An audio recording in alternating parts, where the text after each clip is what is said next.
SeaWorld and Busch Gardens parks over in the United States of America are some of the biggest and best amusement parks anywhere in the world. I've been lucky enough to visit some of these parks throughout my time as a coaster and theme park enthusiast, and I absolutely love all the different rides and coasters that are throughout these parks, and I love seeing what the new parks are bringing into the chains each year. You know, they seem to make some fantastic new additions to all of their parks each year. You know, we've seen DarKoaster this year, you know, we've seen potential teasers of Giga Coasters and other things and leaks throughout the industry, and these parks are some of the most exciting parks anywhere in the United States of America.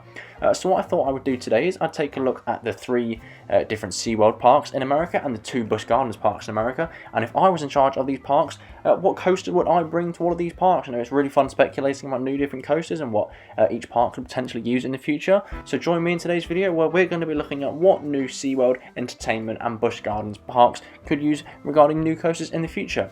Welcome to Coasternaut. If you do enjoy today's video, please do give it a like, it massively helps out the channel, and subscribe for more. Thank you very much for watching, and let's get into today's video. We're going to start with SeaWorld Orlando today, one of my favourite parks, in my opinion probably the best SeaWorld park, and they do have a fantastic collection of coasters. You know, Mako's one of the best B&M hypercoasters in the world. I think Manta's fantastic.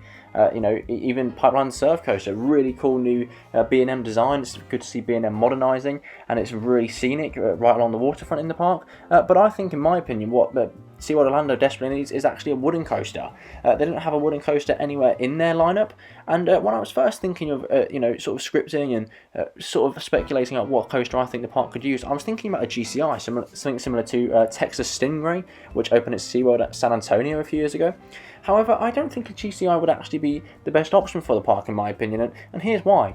SeaWorld Orlando has a fantastic collection of thrill rides. However, when it comes to family rides, they don't really have many. They've got, obviously, the junior coasters at the park, but I know when the Premier Rise launch coaster, Icebreaker, was supposed to open a few years ago, that was intended to have a much smaller height limit and height restriction, which would allow it to be a more junior coaster. However, I know the height limit has now been lowered again, but that did open with a much higher than expected height limit. So I think they actually need a gravity group wooden coaster, something with a smaller height limit than the GCI woodies. You know, if they have the right layout, some of these gravity group wooden coasters do offer fantastic airtime, still really intense airtime. I know people rave about Oscar's Wacky Taxi. I think the one at Parc St Paul in France is supposed to be really good, as well as the one at Wallaby Roan Alps. And I think, you know, I would love to see more of these. People seem to go for just GCIs all the time, but these gravity group wooden coasters, these small scale ones, fantastic for the family. If they have the right layout, fantastic airtime as well, which makes it good for juniors and enthusiasts alike. So for me, I would add a gravity group wooden coaster to SeaWorld Orlando.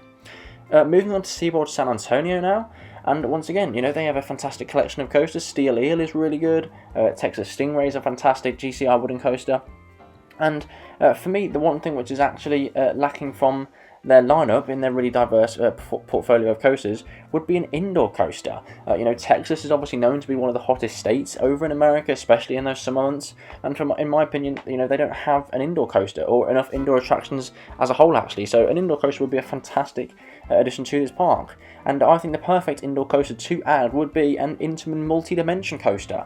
We've seen one of these potentially be speculated about for Project Horizon for Alton Towers, and I think, you know, people are really excited about that, so I think this would be a great addition to the park. Don't get me wrong, SeaWorld Entertainment don't do the best theming, but they do have some dark rides and indoor rides throughout their chain with some nice bits of theming. So if this was to be themed well, it'd be really nice. You know, I think the standout Intamin multi-dimension coaster is probably Studio Tour at Movie Park Germany. The theming on that ride is absolutely fantastic, and that to me makes it one of the best indoor coasters in the world. But you know, at Ventura this year, they opened Enchanted, which is another one of these coasters, and you know, that's got a bit of bad reception in terms of, you know, the theming isn't fantastic, but the actual ride system as a whole, even with the theming not being great, it still offers a really great actual ride experience. You know, I don't want to spoil that ride or Movie Park Germany's Intamin indoor coaster, because they are both fantastic, and I think they deserve to be experienced, you know, blind without any spoilers. Some of the elements on these multi-dimension coasters are fantastic though. You know, they can have forwards launches, backwards launches, turntables, drop tracks, vertical spikes. Some of them offer good airtime as well. You know, I think they are fantastic coasters. So for me, if I was at SeaWorld San Antonio, I would be looking to add an indoor coaster, and to me, the perfect example of a great indoor coaster would be an Intamin multi-dimension coaster. Moving on to SeaWorld San Diego now, and I was looking at their coaster lineup. It's not a park I've been to before, and You know, they have a great collection of coasters, but they have nothing which is sort of under the track. All of their coasters are on the track. So I was thinking maybe, you know, an invert or a flying coaster, but then I was thinking about, you know, the California area, and there is a lot of other inverts or flying coasters around that area. You know, look at Six Flags Magic Mountain. With the Batman clone and Tatsu. So I think, in my opinion, actually, they still need something which is, you know, a bit different to just sitting on the track. But, you know, I don't think they will be able to get a invert or a flying coaster without it seeming quite generic in comparison to the parks that are around it. So in my opinion, the best ride for SeaWorld San Diego would be a B&M wing coaster. You know, these are fantastic GP coasters. The GP love these rides. They're really eye-catching and great to look at. And they may not be the most thrilling coasters in the world to us enthusiasts, but if given the right layout, they are fantastic. I love the Swarm here in the UK. Rapture at Gardaland is fantastic. I know there's not as many wing coasters in America, but I've heard Thunderbird is great at Holiday World. The potential launch, I don't think it needs to be launched at this park because they do have launch coasters already. I think the classic chain lift wing coaster would be a really cool ride here. It'd be very unique to the California area. There isn't really one in that area of the USA, so I think this would be a great coaster for SeaWorld San Diego as well. You know, these SeaWorld parks get very busy, so having a B&M as well, this would be fantastic for the chain in terms of, you know, being great for capacity. So in my opinion, a B&M wing coaster, unlike an inverted flying coaster, would be very unique to the California area, and for me would be the best option for SeaWorld San Diego. So that was the three SeaWorld parks. A quick note on SeaWorld Abu Dhabi. I know that's the only other SeaWorld park that's officially part of the chain, but that's obviously not in America. I just thought I'd quickly go on to that now. I'd add a B&M dive coaster there. It's a very new park. There's only 2 coasters open at the park.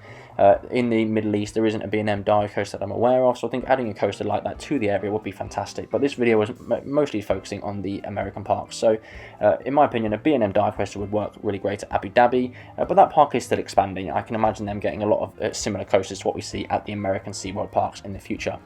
Let's move on to the Busch Gardens parks now. Obviously, there is 2 of these as well in the United States. And we'll start off with Busch Gardens Tampa. We've all heard the rumours, and I think you know what I'm going to say.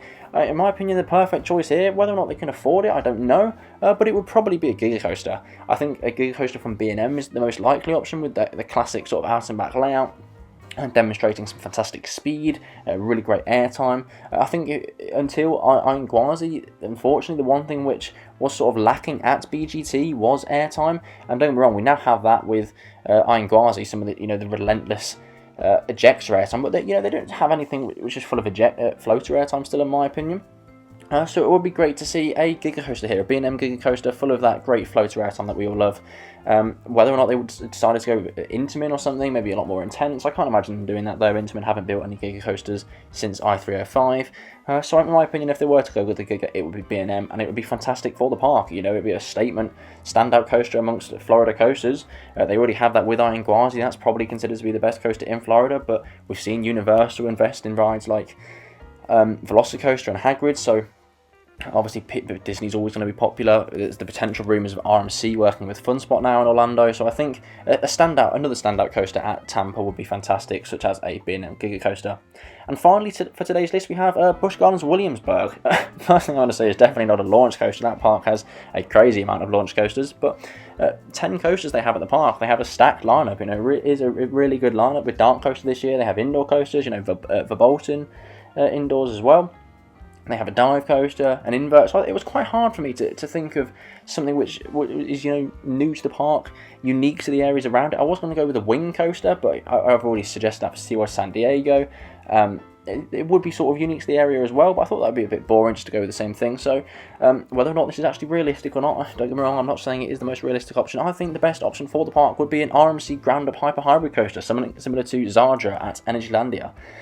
This would be a fantastic addition to the park. We've seen Wildcats Revenge open at Hershey Park this year, but that's a bit smaller of an RMC. I know these parks are quite close together, but if we was make it to be a hyper hybrid like Steel Vengeance, Iron Gwazi, or Zadra, it would be a really standout, fantastic coaster, and in my opinion would round out the Busch Gardens Williamsburg collection of coasters, give them a top 10 worthy coaster. But what do you guys think? If you guys were in charge of the SeaWorld and Busch Gardens parks, what coaster would you add to all of the different parks? Do you agree with any of my opinions, or do you think the coasters that I've suggested are completely wrong? I'd love to hear what coasters you would add down in the comments below. Once again guys, thank you very much for watching today's video. If you did enjoy, please do give it a like, it massively helps out the channel. Thank you for watching Coasternaut, and subscribe to the channel for more videos in the future. Thank you for watching.